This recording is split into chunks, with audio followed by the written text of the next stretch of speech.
The village went silent the moment the prince stopped walking. Every maiden with long shining braids held her breath, waiting to be chosen, waiting for tradition to crown them as queen. But then, something strange happened. The prince didn't look at them. His eyes moved past the jewels, past the perfect braids, past the girls the village called beautiful, and locked onto the one they always laughed at. Stay with me as I narrate this painful, emotional story. But before then, like and subscribe.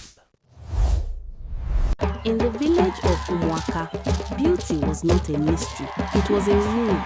Every girl was judged by the length and fullness of her braids. The longer they flowed, the more admiration followed.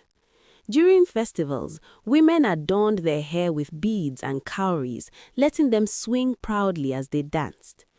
But Nkem stood apart, not by choice, but by fate. Her hair refused to grow long like the others. No matter how much oil her mother applied or how many herbs the elders recommended, her braids remained short and sparse. Each festival day felt like a test she always failed. While others laughed and twirled, Nkem lingered at the edges, pretending not to notice the whispers. Children pointed, women shook their heads, and young men looked past her as if she did not exist. She learned to smile quietly, hiding the ache that tightened in her chest. Deep within, she wondered why the gods had chosen her to be different in a place where difference was a curse. Nkem's mother tried to shield her from the harshness of the village, often reminding her that true beauty lived in the heart. But words could not silence the cruel laughter that echoed in Nkem's ears.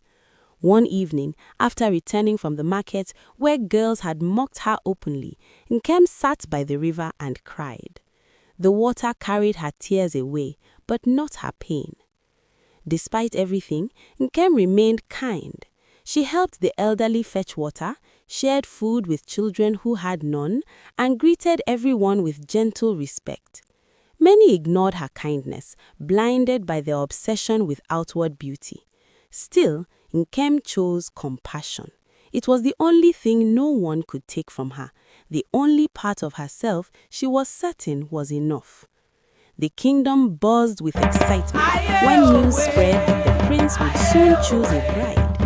Girls began preparing months in advance, weaving longer braids, decorating them with gold thread beads, and practicing elegant dances. The palace courtyard would host the grand selection, and every eligible maiden hoped to be chosen. Nkem did not share their excitement. She knew the prince would never notice someone like her. Still, her mother insisted she attend. "Not everything is as it seems," she said softly. Reluctantly, Nkem agreed, though her heart carried no hope. She would go not to be chosen, but to witness what she believed would never be hers. On the day of the gathering, the courtyard shimmered with color and beauty. Maidens stood in lines, their braids long and shining under the sun. Nkem arrived quietly, wearing a simple wrapper and a modest headscarf. She stayed near the back, trying to remain unseen. As the prince entered, the crowd erupted into cheers. He walked gracefully, observing each girl carefully. Yet, something about his gaze was different. It was not searching for perfection, but something deeper. When his eyes briefly passed over Nkem, she quickly looked away, certain he would not give her a second glance. But for a fleeting moment, he paused. The selection process began with dances. One by one, the maidens stepped forward, showcasing their beauty and grace. Their braids swayed rhythmically, earning applause from the crowd. Nkem watched silently, feeling invisible among the dazzling display. Suddenly, a small commotion broke out near the edge of the courtyard. An elderly woman had stumbled and fallen, her basket spilling its contents. While others ignored her, Nkem rushed forward without hesitation. She knelt, helping the woman gather her belongings, speaking gently to calm her. The prince, observing from a distance, watched closely. For the first time, his attention lingered, not on beauty, but on kindness. After the dances, the prince surprised everyone by stepping away from the main gathering. He walked toward the outskirts where Nkem stood, helping the old woman. The crowd fell silent, confused by his actions. Nkem, unaware of his presence, continued comforting the woman. When she finally stood, she found the prince before her. Shock froze her in place. She lowered her gaze, expecting judgment. Instead, the prince spoke softly, asking her name. Nkem, she replied, her voice barely above a whisper. He smiled, not at her appearance, but at her spirit. It was a moment no one expected. Whispers spread rapidly through the courtyard. Why was the prince speaking to her? Girls exchanged confused glances, some scoffing openly. Nkem felt the weight of their stares, her heart pounding. She wished she could disappear.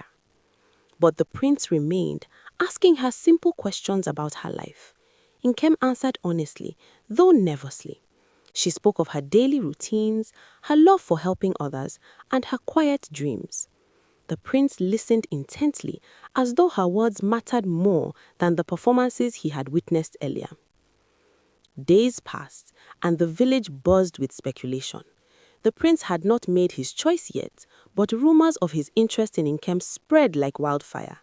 Many dismissed it as a joke, while others grew angry. How could someone like her even be considered? Nkem struggled with the attention. For years, she had been invisible. Now she felt exposed. Some villagers confronted her, accusing her of trying to deceive the prince. Their words stung deeply, but she remained silent. She did not understand why this was happening, nor did she believe it would end in her favor. The prince invited Nkem to the palace, a decision that shocked the entire kingdom.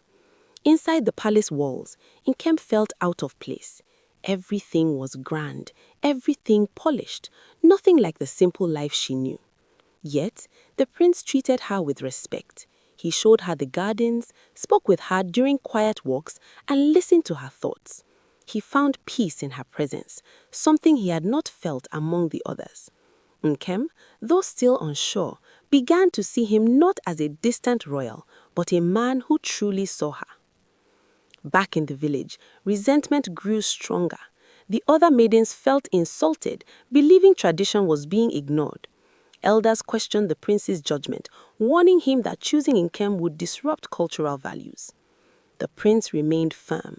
He had observed the village long enough to understand its flaws. Beauty, he realized, had been misunderstood for generations. He began to challenge these ideas openly, though not everyone was ready to listen. Change, he knew, would not come easily. I am not Nkem what your struggled people with expect. doubt. She feared she was And that not doesn't worthy of matter. the prince's attention, I choose let alone you. becoming his bride. One evening, she expressed her fears to him. I am not what your people expect, she said. The prince smiled gently. You are exactly what they need, he replied. His words were not filled with pity, but conviction. For the first time, Nkem allowed herself to believe that perhaps her worth was not defined by others. The day of the final decision arrived. The courtyard filled once again, tension thick in the air.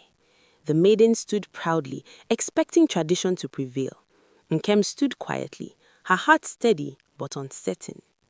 When the prince stepped forward, silence fell. He spoke of kindness, of compassion, of the qualities that truly build a kingdom. Then, without hesitation, he called Nkem forward. Gasps echoed across the crowd as he declared her his chosen queen. The reaction was immediate. Some protested loudly, others stood in disbelief.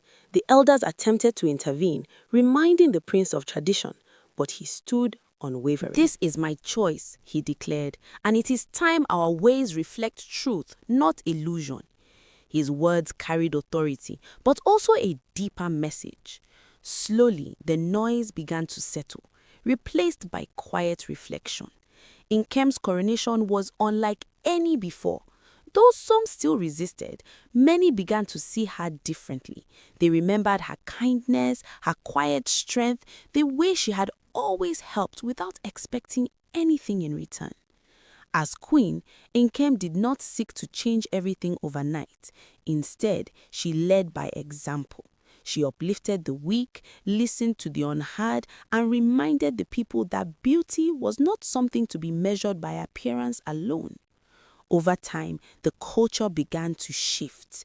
Girls grew up learning that their worth was not tied to the length of their braids, but to the depth of their character.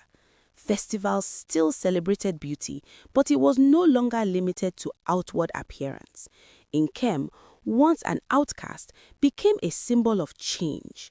Her journey was not just about love, but transformation. And as she stood beside the prince, now her king, she knew that her story had rewritten more than her fate. It had rewritten the heart of an entire kingdom.